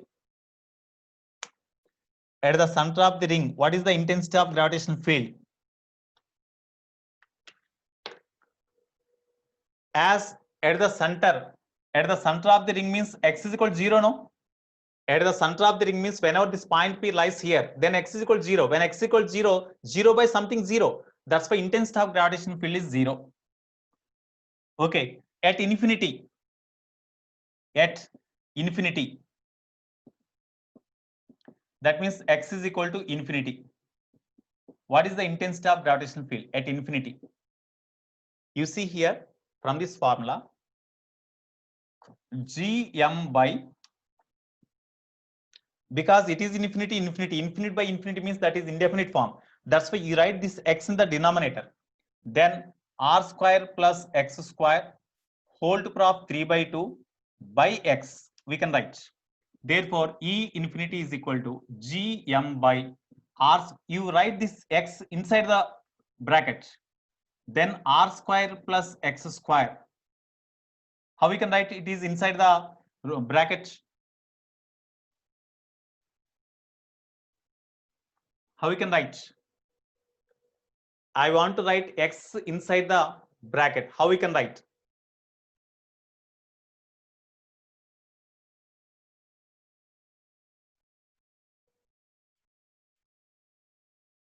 Suppose here you multiply with x to the power of 2 by 3, divide with x to the power of 4, sorry, x to the power of 3 by 2, divide with x to the power of 3 by 2. It makes no difference, no?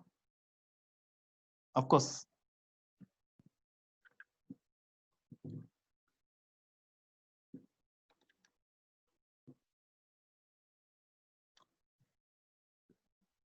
No, okay, you keep like this only. 1 by x into, here you take x square common. X square you write outside the root, outside the bracket. Then x square whole to power x square when you take outside the bracket, then it becomes x cube, no? Of r square by x square plus 1 whole to power of 3 by 2. Am I right? Is it correct or not? X, here you see x cube when you write inside, what you will get? X cube when you write inside. I have taken x square common. Here you see, I have taken x square common. Okay, you keep this x here only, don't change. You keep x there only. Okay, now gmx by bracket low, you take x square common here.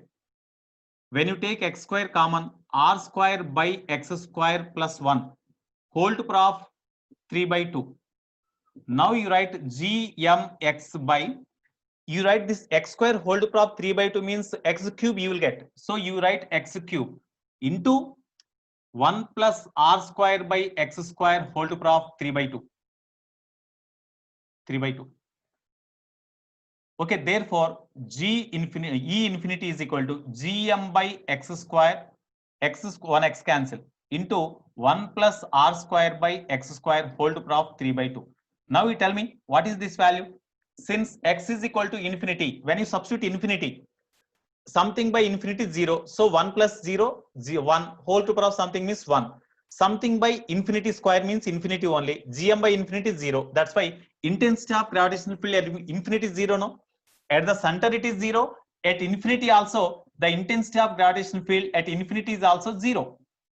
That means when you move from center to the infinity, from the definitely at this point, as the intensity of gravitational field is there, suppose you take this as x-axis, positive x-axis, this as positive y-axis, it is as positive y-axis.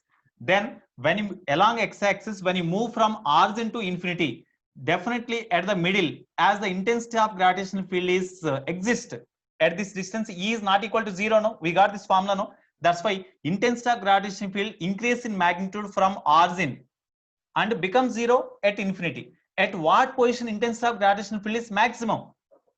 At what position intensity of gravitational field is maximum? Okay. Therefore, for E max, if in this formula, if intensity of gravitational field is maximum, then dE by dx must be 0 if it is maximum. In this formula, in order to have the maximum intensity of gravitational field at somewhere else, then you have to differentiate E with respect to x and make them 0. So because if it is maximum value, that remains constant for the given arrangement. That's why when you differentiate the constant, you will get 0. Then when you differentiate them, how will you get 0? Tell me. dE by dx is equal to d by dx of x. E means this one, gmx by r square plus x square whole to power of 3 by 2 is equal to 0. Gm is constant, you write outside. Gm of d by dx of x into, you write this in the numerator. Then r square plus x square whole to power of minus 3 by 2 we can write. That is equal to 0. Okay. Now you differentiate them.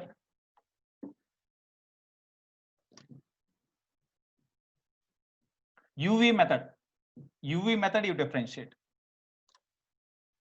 We can erase this one also. Okay, now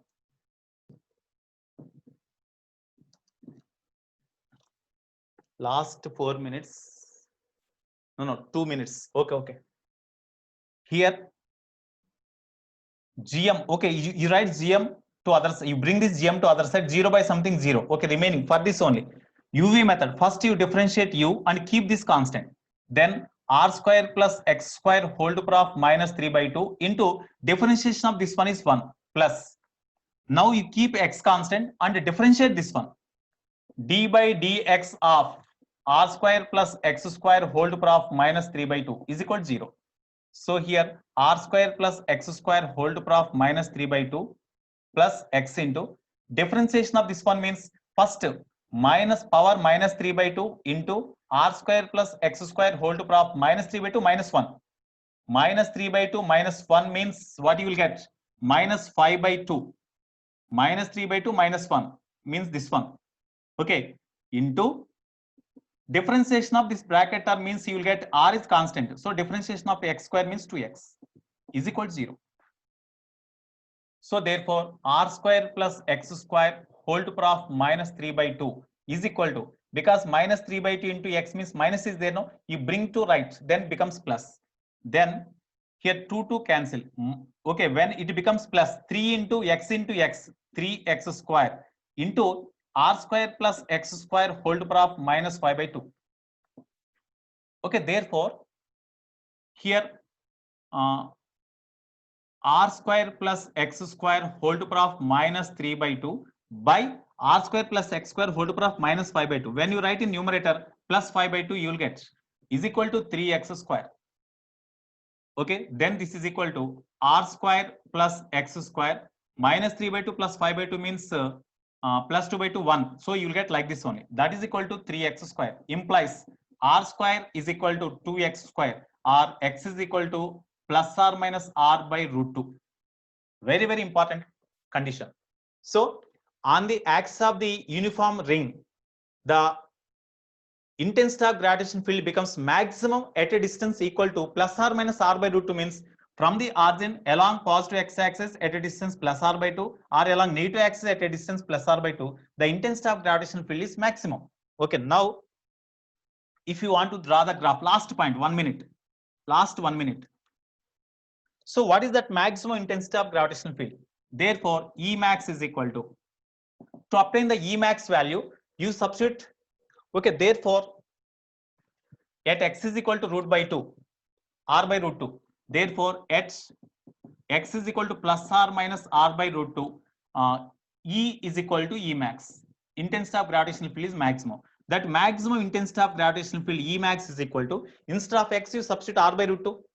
Then Gm into x means r by root 2 by r square plus x square means r by root 2 whole square. That means r square by 2. You will get whole to power of 3 by 2. That is equal to Gm into r by root 2 by, when you take LCM, then 3r square by 2, no? 3r square by 2 whole to power of 3 by 2. Whole to power of 3 by 2. So that is equal to Gmr by root 2 into 1 by, here what you will get? 3 by 2 whole to power of 3 by 2 into r cube, into r cube. Okay, therefore,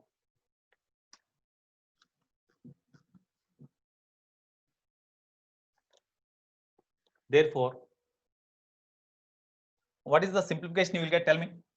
Emax is equal to Gm into, here r 1r cancel, so r square. So Gm by, we can write root 2 into r square into, here it is 2 by 3. 2 by 3 whole to power of 3 by 2 we can write. This is equal to Gm by r square into 2 to power of 3 by 2 by 3 to power of 3 by 2 by root 2 means 2 to power of half.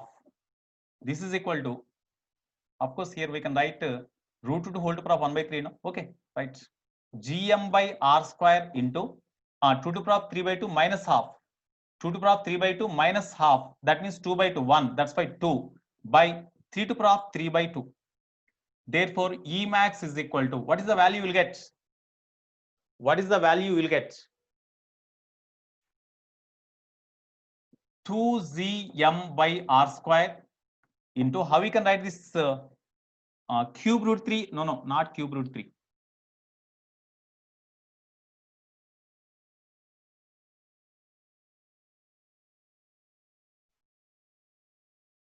Okay, here you keep like this only, 3 to power of 3 by 2. It is the maximum intensity of gravitational field. It is the maximum intensity of gravitational field. So when you draw the graph,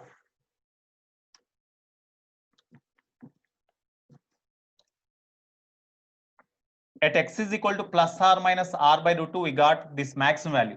Okay, when you draw the graph, you take the intensity of gravitational field along y-axis and distance along x-axis. At 0, intensity of gravitational field is 0. Along positive x-axis, when you take the intensity of gravitational field is along negative, intensity of gravitational field is negative value. That's why you will get negative value like this, and it becomes maximum at, it becomes 0 at infinity. Exactly at this x is equal to plus r by root 2, the intensity of gravitational field is maximum but negative value. This y direction represents not intensity of gravitational field is along y-axis. It is negative at this point. This is Emax. Similarly, when you come to the negative x-axis direction, at a distance x is equal to minus r by 2, the intensity of gravitational field is in this direction, towards the ring. That means in this direction. That's why you will get the graph like this. So exact at this point, x is equal to minus r by root 2. You will get the graph like this. Of course, same type graph you have to draw like this. Okay. So in this way, how the intensity of gravitational field varies with the distance, it will be given. Okay. 3 root 3, 3 3 root 3 or cube root 3? We can write cube root 3 now. 3 into 3 to the power of 1 by 2. Okay, 3 root 3. This can be written as 3 root 3. This can be written as 3 root 3. That's why here this can be written as 2gm by 3 root 3 into r square. This is the maximum intensity of gravitational field. 2gm by 3 root 3 r square. Of course, here it is negative value. Here you will get same value. Here also it is maximum but positive value. Here it is negative value. That's all. Okay. So this is about ring. Tomorrow we had discussed the solid. Based on this, today I have to do problems. Tomorrow we will discuss the solid sphere, hollow sphere, and some concepts. Tomorrow it will be completed. Okay. So tomorrow we can do more number of problems. Tomorrow we can do more number of problems. మనకి ఇక్కడ differentiation చేసినప్పుడు x is equal plus or minus r by 2 root 2 దగ్గర intense of gravitation field maximum అయింది కదా. అంటే 0 x is equal 0 దగ్గర నుంచి towards infinity మనం మూవ్ అవుతున్నప్పుడు ఆ x is equal r by root 2 దగ్గర intense of gravitation field maximum. But ఇక్కడ నెగిటివ్ డైరెక్షన్ ఉంది కాబట్టి ఇటువైపు కదా ఇంటెన్స్ ఆఫ్ గ్రావిటేషన్ ఫీల్డ్, కాబట్టి నెగిటివ్ డైరెక్షన్ లో రాసా x పాజిటివ్ ఉన్నప్పుడు. అదే x నెగిటివ్ ఇటువైపు తీస్తున్నాం అనుకోండి, intense of gravitation field towards the centre of the ring అంటే ఇటువైపు ఉంటుంది, అంటే పాజిటివ్ డైరెక్షన్ ఉంటుంది. కాబట్టి ఇక్కడ పాజిటివ్ డైరెక్షన్ ఉండేట్టుగా తీసుకున్నా. Sriram okay right right. Have a nice day. I am signing out. Time is over.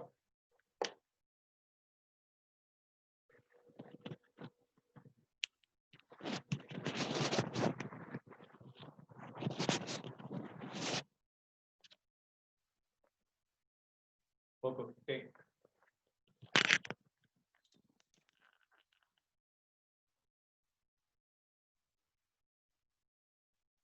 What is your doubt? How?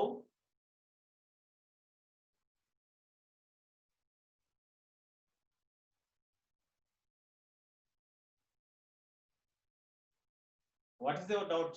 Varshit Reddy, I will unmute you. Tell me what is your doubt. Varshit Reddy.